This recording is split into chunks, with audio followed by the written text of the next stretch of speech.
com vocês. Eu queria que vocês abrissem comigo a Bíblia, lá em 1 Coríntios, capítulo 12.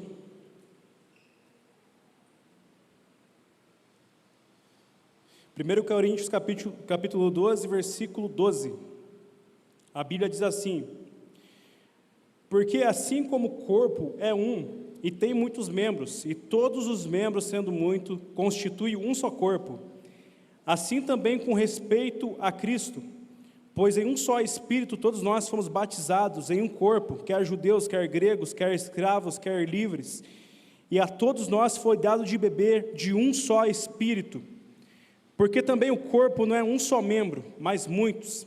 Versículo 26, de maneira que, se um membro sofre, todos sofrem com ele, e se um deles é honrado, todos com ele se regozijam. Amém? Eu queria fazer uma oração com vocês. Deus, obrigado, Pai, por esse momento na sua presença. Obrigado, Pai, pela sua poderosa palavra que vai ser ministrada aqui neste lugar. Pai, queremos estar nossa mente cativa a Ti aqui nessa noite, que o Senhor venha falar com a sua igreja de forma personalizada. Pai, queremos ser tocados pelo Senhor nessa noite, Pai. É a nossa oração, em nome de Jesus. Amém e amém. Será que você pode aplaudir o Senhor mais uma vez?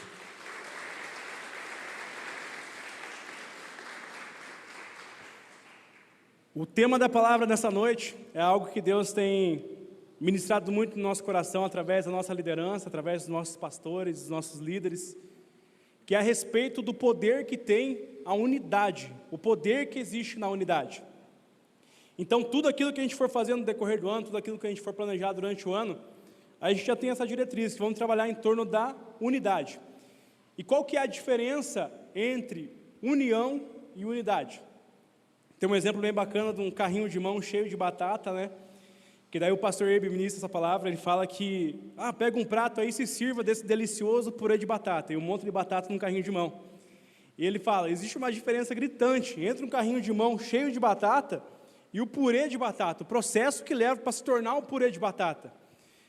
Esse exemplo reflete bem o que é a união, o que é a unidade. A união é esse monte de batata junto ali. Já a unidade já são batatas que abriram mão dos seus direitos de batatas e agora elas passam a ir em prol de um propósito só. Não tem como você diferenciar uma batata da outra. E a gente vê assim, na criação, Deus, quando Ele cria a natureza, Ele cria os animais, Ele cria tantas coisas. Eu não canso de contar essa história para minha filha todos os dias de noite, da criação. E Deus, quando Ele cria as coisas, Ele fala, isso é bom, isso aqui é bom, isso que eu criei é bom. Tem uma coisa que Deus vê na criação, que Ele fala, isso não é bom. E o que é? O homem sozinho. O homem lobo solitário. Quantos já assistiram aquele filme do Chuck Norris, que é o lobo solitário? Isso é só para os antigos, né? O lobo solitário. Deus olhou o homem sozinho e falou, isso não é bom, eu vou fazer uma ajudadora idônea. E só você que tem uma esposa abençoada, diga glória a Deus por isso. Glória a Deus. Não é bom que o homem esteja só. A associação correta produz um ambiente favorável para o crescimento. Eu lembro quando eu era, antes de casar com a Taia, minha esposa maravilhosa, mulher da minha vida, meu Deus do céu, era complicado, era feia a coisa, hein? A gente casou e Deus foi abençoando, Deus foi prosperando. Hoje vocês estão me vendo assim, vestido dessa forma. Eu desafio vocês a olharem depois como que eram as fotos da carcaça antes. O que uma mulher tem o poder de fazer na vida do homem, o que uma associação correta produz de crescimento na vida de alguém. E a gente vê vários exemplos da Bíblia. A conquista de Jericó, o pastor Antônio compartilhou uma palavra tão poderosa a respeito da submissão que o povo teve que ter ali com Josué, sobre as ordens, sobre as direções, se colocar debaixo, e essa unidade, ele gerou a conquista de Jericó. Você vê quando Pedro, ele está aprisionado, ali está em cadeias, ele foi encarcerado, a igreja estava em unidade, estava em oração por ele, e Deus enviou o anjo e teve a libertação do apóstolo Pedro. Então a Bíblia está recheada de exemplos que, através da unidade da igreja, nós temos algumas coisas que eu queria compartilhar com você, pelo menos 3 coisas que acontecem quando a igreja está em unidade. Amém? Quantos que gostaria de aprender a respeito da unidade? E a primeira coisa que acontece quando a igreja está em unidade, nós somos um só pensamento, um só propósito. Diga comigo lá, o mundo vai crer. Olha para o seu irmão e fala para ele, o mundo vai crer. Não tem como a gente falar de unidade, o mundo vai crer, não lembrar das palavras de Jesus no seu sermão do monte. Em João, capítulo 17, versículo 21, Jesus fala, a fim de que todos sejam um, e como és tu, ó Pai, em mim e eu em ti, também sejam eles em nós, para que o mundo creia que tu me enviastes. Tem uma frase muito forte que eu levo para a minha vida, de 100 pessoas, uma lerá a Bíblia, 99 lerão o cristão. Dificilmente o cara ele vai pegar a Bíblia e vai fazer ali um seminário teológico, ele vai ali mergulhar nas escrituras e a partir daquilo dali se converter. Dificilmente, mas quantas pessoas, eu sou um exemplo disso daí, que se converteram através de um testemunho de um cristão verdadeiro, de um discípulo verdadeiro de Jesus, uma pessoa que leva a sua vida na sociedade de forma íntegra, de forma a representar de fato Jesus. As pessoas do nosso trabalho observam o nosso testemunho, os nossos vizinhos observam o nosso testemunho, nossos familiares, está aí as festas de Ano Novo que passou, as festas de Natal, os nossos familiares observam o nosso testemunho como cristão, e muitas das vezes, sem a gente dizer uma palavra, as pessoas veem Cristo glorificado através do meu e do seu testemunho.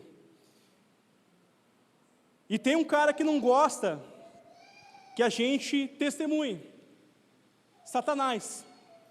A Bíblia fala que nos últimos tempos, lá em Mateus capítulo 24, que muitos iriam trair uns aos outros, iria dar ouvidos à doutrina de demônios, isso já é em outro texto, mas que o diabo levantaria os seus falsos profetas, talvez falando contra a unidade da igreja. Hoje o que mais se escuta é o quê? Cara, eu sou a igreja, eu não preciso estar na igreja. Olha que absurdo, é como se a gente cortasse o nosso braço desconectado do corpo, e o braço ele tem vida própria, ele se cria, ele se alimenta. Isso é um absurdo. E eu queria dar um exemplo para vocês.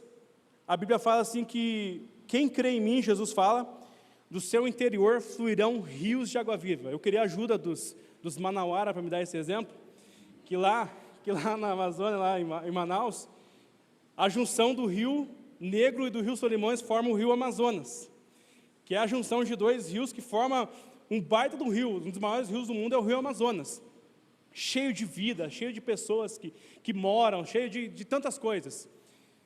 É um rio cheio de vida, e é feito de conexão de dois rios. Aqui em Curitiba, nós temos um fenômeno, que aqui, quando era piazão, eu chamava de cava, não sei como que você chamava. Era cava. Cava é um rio artificial, a prefeitura ia lá, cavava um buraco, por isso o nome, né, cava. Cavava um buraco, enchia de água aquilo dali, e não tem vida na cava. Não tem vida na cava. Quando a gente era piazão, ia lá nadar, brincar, se refrescar nesse calor que faz em Curitiba, quando era piazão a gente gostava de ir para a cava. Além de ser uma prática perigosa você ir para a cava, não tem vida na cava. Você vai encontrar lá uns micro-organismos meio estranhos, mas não tem vida na cava. Não existe vida lá na cava.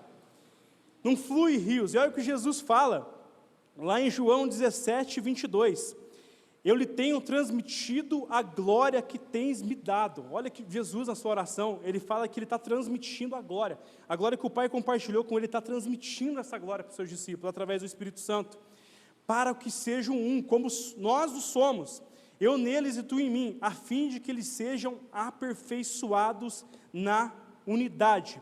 Essa palavra aperfeiçoado no grego, ela tem vários significados, e um dos significados é acrescentar o que ainda está faltando, a fim de tornar-se algo completo. Uau! Ou seja, não somos feitos para ficar sozinhos, não somos feitos para ser desconectados do corpo, nós somos feitos para andar um parceiro do outro, um conectado com o outro. Então, o que acontece quando nós estamos, a igreja está em unidade? Vamos lá, primeira coisa, o mundo vai crer. A segunda coisa, somos mais fortes. Glória a Deus, olha para o teu irmão, fala para ele, juntos somos mais fortes. Glória a Deus. 1 Coríntios 12, 27, a Bíblia fala assim, ó, ora, vós sois corpos de Cristo, e individualmente membros deste corpo. Ou seja, nós somos membros do corpo de Cristo, mas individualmente, nas nossas características pessoais, nos nossos dons, nos nossos talentos, nós não estamos desconectados do corpo, nós ainda fazemos parte do corpo com as nossas diferenças. A gente vê essa diferença dentro do casamento. Quando a gente casa, eu estava acostumado lá a morar só entre piazada, né? Tudo piazada morando junto. Aí começa a morar com uma mulher, você tem duas criações diferentes, dois mecanismos diferentes, mas agora a gente está junto, a gente está unido, a gente é uma só carne, a gente tem um só propósito. E eu pergunto para vocês, é fácil? É fácil ou é difícil caminhar junto aí, gente? É muito desafiador, é muito desafiador. E mesmo que a gente seja diferente uns dos outros, a nossa individualidade deve ser para servir o corpo. A nossa individualidade deve ser para servir o corpo. A gente pensa que tem algumas partes do nosso corpo que são inúteis, né? Mas não existe parte do nosso corpo inútil. O apêndice, por exemplo. O apêndice, ele não serve só para inflamar e a gente tirar fora, né? O apêndice, ele tem uma função. Eu fui pesquisar essa função.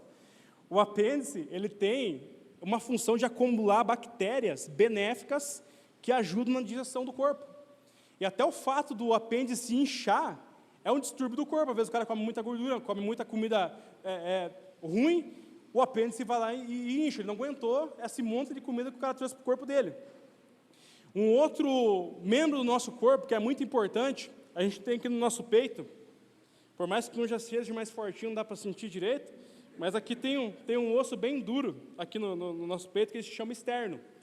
Ele tem uma função de proteger os órgãos internos, ele tem a função de proteger o nosso pulmão, o nosso coração. E eu fico pensando, assim, uma coisa na minha cabeça, quando o apóstolo Paulo escreve que nós somos corpo, diferentes partes, estamos conectados. Se o externo começasse a se gloriar porque ele é o osso mais duro do corpo humano, e reclamar que o coração é muito mole, ô coração, você é muito mole, você tem que ser assim, tem que ser mais firme, cara. E quem que vive sem o coração? Não tem como viver sem o coração tem uma suma importância, e ao mesmo tempo o coração não é feito para ser exposto, é necessário que o externo esteja ali. Quando estava preparando essa palavra, Deus falou comigo assim: Eriel, tem cara que não é parecido com você, tem cara que não é tão cascudo como você é assim, ele é mais mole, ele é mais brando, mas é aí que está o segredo, vocês se completam, o corpo de Cristo ele é formado por vários membros, nem todo mundo é pé, nem todo mundo é braço, nem todo mundo é coração, somos partes diferentes, e o corpo, nessas diferenças, ele cresce, ele se edifica, ele é forte, ele é saudável. Olha o que a Bíblia fala, 1 Coríntios 12,14, porque também o corpo não é um só membro, mas muitos, ou seja, como nós somos vários membros, nós estamos conectados no mesmo propósito. Se eu quebrar o dedinho do meu pé, a minha mão não vai falar assim: azar seu aí, pé, os meus dedos estão normal aqui, ó. Aí a dor é sua. Não existe isso, cara, a dor de um é a dor de todos. Quando o irmão entre nós está com alguma dificuldade, não é ele que está ali passando a dificuldade, somos nós que estamos passando essa dificuldade junto com ele. Não é uma pessoa que está vivendo um problema financeiro sozinho, isoladamente, somos nós como igreja que precisamos suportar esse irmão, ajudar esse irmão. Isso é o amor, é isso que o mundo vai ver, é a conexão do corpo, é a junção do corpo. A Bíblia fala que Jesus, quando ele for erguido, ele atrairá todos a ele. Quando eu for erguido, todos eu atrairei a mim. Como que Cristo é erguido? A Bíblia fala que Cristo é o cabeça e nós somos os membros. O corpo é erguido, Jesus é erguido, o cabeça com os seus membros são erguidos quando nós estamos conectados uns com os outros. Jesus aparece, as pessoas são transformadas, as pessoas são salvas. É através da união. E eu tenho algumas frases que Deus falou muito comigo no meu coração. Uma delas é que juntos somos mais fortes, juntos somos um só, porque juntos representamos Cristo, juntos Cristo aparece. Vencer sozinho é bom, mas vencer em equipe é maravilhoso, a comemoração ganha um outro sabor. A gente vê isso quando uma pessoa aceita Jesus aqui no culto, quando uma pessoa se reconcilia aqui no culto, quando uma pessoa decide mudar de vida. Não, a partir desse momento eu vou mudar de vida, eu vou caminhar com Cristo, eu vou caminhar com Jesus. Isso não é um mérito só de quem está pregando, isso não é só um mérito de quem trouxe a palavra, isso é um mérito de quem evangeliza, isso é um mérito de todos nós somos uma equipe, a pessoa que foi recebida no estacionamento, A pessoa está assistindo o culto tranquilo porque sabe que tem um irmão lá fora cuidando do seu carro. A gente está aqui ouvindo a palavra de Deus, nossos filhos estão lá embaixo sendo muito bem ministrados. Estão sendo ali ministrados pela palavra de Deus. Por isso nós estamos tranquilos aqui, eu falo com propriedade porque a minha filha está ali embaixo e ela é uma benção, é bem pentecostal. Então a gente consegue aqui concentrar no culto e sabendo que a minha filha está sendo ministrada lá embaixo. Isso é uma conexão. Então, se a pessoa se converteu aqui na frente, não é só o mérito do pregador, que está sendo usado por Deus, mas é dessa equipe inteira, o ministério de louvor, que foi tremendamente usado por Deus. Nós somos uma equipe, nós somos um time. Unidade é proteção, é saúde, é crescimento. Juntos estamos protegidos, nos completamos, temos saúde, o corpo não é deficiente, o corpo é completo. E crescemos. A unidade abole a divisão, mas respeita as diferenças. Somos diferentes, mas não somos divididos. Nós temos um só propósito, nós queremos glorificar o Senhor. Amém, gente? Então, vamos lá. O que acontece quando estamos unidos? Primeiro, o mundo vai crer.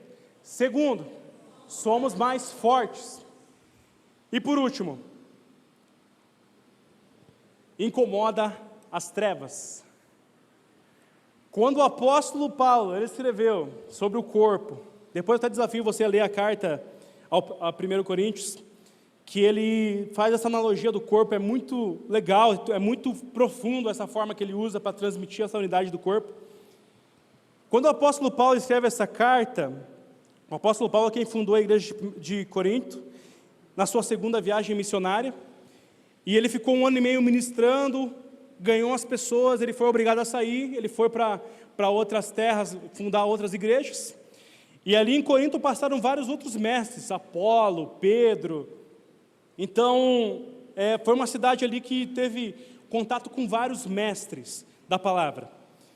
E aí o apóstolo Paulo, em sua outra viagem, ele recebe uma carta, e o pessoal falando, cara, a igreja lá em Corinto não está legal não, está acontecendo umas coisas lá que você não vai gostar. E ele escreve essa carta. Ele escreve essa carta falando a respeito de tudo que a igreja estava vivendo. Primeiro, a igreja, com esses vários mestres que passaram ali por Corinto, eles adotaram o seu mestre preferido. Então eles falaram, cara, o Apolo é um cara que prega massa, ele prega legal, eu gostei das ideias dele, então a gente é do time do Apolo. E aí o outro time falou, não, o Apolo não tem um testemunho tão forte assim, você viu o testemunho do apóstolo Paulo, que forte que é o testemunho dele? Não, eu vou aderir ao time do apóstolo Paulo. E aí o outro falou, não, Pedro andou com Cristo, Pedro caminhou sobre as águas, não, eu sou do time do Pedro. Então, por mais que eles tivessem essas diferenças, eles não usavam isso daí para fortalecer o corpo, eles usavam para criar divisões, para criar partidarismo entre eles. E como se isso já não fosse uma coisa horrível, a igreja estava afundada em imoralidade sexual, afundada em prostituição, porque a cidade de Corinto era uma cidade portuária que cultuava os deuses gregos. Então existia templos para Zeus, templo para Hermes, templo para Afrodite, que era a deusa da fertilidade. E os cultos para a deusa Afrodite, eles eram através da prostituição, através de prostitutas cultuais.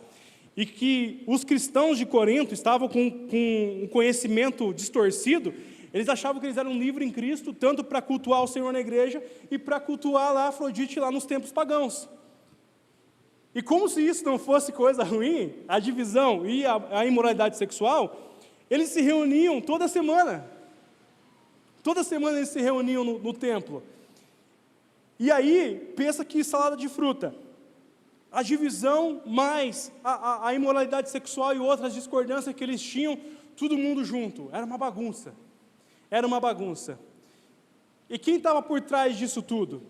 Quem que não queria ver o avanço da igreja? Quem não queria ver a igreja unida? Quem não queria ver Cristo ser manifestado, as pessoas crendo? Quem não queria ver o seu reino destruído? Era o diabo. E é o diabo nos dias de hoje. Deus ministrou no meu coração que nos dias de hoje estamos deixando as nossas diferenças de pensamento, as nossas diferenças entre conhecimentos que a gente adquire ao longo da nossa vida, trazemos para dentro da igreja para causar divisão. Não existe hoje templos levantados a Afrodite, não existe templos hoje levantados aos deuses pagãos, mas hoje nós temos uma ferramenta na nossa mão, que serve tanto para a gente adquirir conhecimento, aprendendo a palavra, aprender mais de Deus, ou cultuar deuses pagãos, deuses de prostituição. Prostituição fala de mistura. Usamos uma ferramenta tão importante como a internet, para ao mesmo tempo que adoramos as coisas santas, adoramos as coisas profanas. Deus ministrou isso no meu coração, ministrou isso para mim, primeiramente para mim.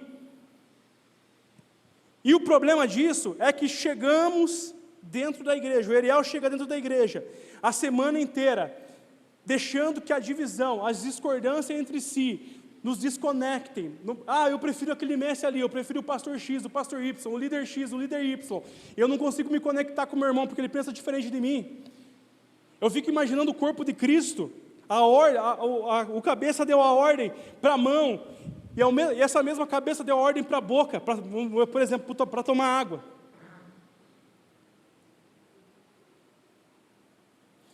A ordem que a cabeça deu para a mão foi o quê? Fechar. Você tem que fechar para pegar o copo. A ordem que a cabeça deu para a boca é abrir, porque você vai ter que tomar água. Se eu sou sensato, eu vou obedecer a ordem do cabeça, só obedeço e não discuto. O que a gente faz? A gente olha, o irmão mão, olha para o irmão boca e fala, cara, você não está ouvindo Deus. Deus está mandando fechar, você está abrindo, cara. O que é isso aí? Não é assim, cara, você vai orar, vai para um monte, vai pagar o preço lá, vai jejuar, porque você não está ouvindo direito cabeça. As diferenças de ordem que Deus dá para cada um de nós, eu não consigo ver como submissão, se colocar debaixo da palavra de Deus. Existe um procedimento, eu posso estar desatualizado, o Alan está aqui para me corrigir se for errado, mas quando um computador está muito cheio de coisa, ele está muito cheio de bagagem, muito cheio de coisa, eu não quero me livrar desse computador, eu não quero comprar outro computador. O que eu preciso fazer? Antigamente se fazia o backup das informações vitais, né? As fotos que eu queria, os documentos que eram vitais para mim, e eu fazia uma formatação nesse computador, e ele voltava para as configurações de fábrica. As configurações de fábrica da igreja, Deus falou muito forte isso comigo. A gente, no decorrer da igreja, a gente vai pegando muita bagagem, vai pegando muita coisa, vai pegando muito conhecimento, e conhecimento que traz muito mais divisão do que propriamente conexão entre os irmãos. Deus falou para mim, Eriel, está na hora de você fazer um backup dessas informações aí, que são vitais. Essas informações que a gente não pode jogar fora. E está na hora de resetar esse computador, voltar às configurações de fábrica, que está lá em Atos capítulo 2, versículo 42. Perseveravam na doutrina dos apóstolos, na comunhão e no partir do pão, e nas orações. E o engraçado é lá o versículo 47 fala assim, louvando a Deus e contando com a simpatia de todo o povo. Ou seja, se o povo estava tendo simpatia com essa igreja, é porque Cristo estava sendo levantado, havia unidade ali dentro. Cristo estava sendo levantado no meio da igreja. E enquanto isso, acrescentava o Senhor dia a dia os que iam sendo salvos. Para mim, perseverar na doutrina dos apóstolos é o conhecimento de quem entendeu. Existe uma liderança sobre a minha vida, existe um pastor sobre a minha vida, eu tenho que me meter a essa pessoa. Comunhão e partir do pão é estar junto, conectado com as pessoas, é ver, não ter pessoas necessitadas entre nós. Aquilo que Deus abençoa a minha vida não é simplesmente para que a minha família seja abençoada, que cresça, é para derramar sobre a vida de outros. O Alan, esse tempo atrás, ministrou a respeito do amor, que esse juízo começa a partir da casa de Deus, começa comigo, começa a partir de mim. Amar uns aos outros, não haver necessitados entre nós, tanto de pão, alimento físico, como de conversa, tempos de qualidade. Eu queria que vocês se colocassem de pé.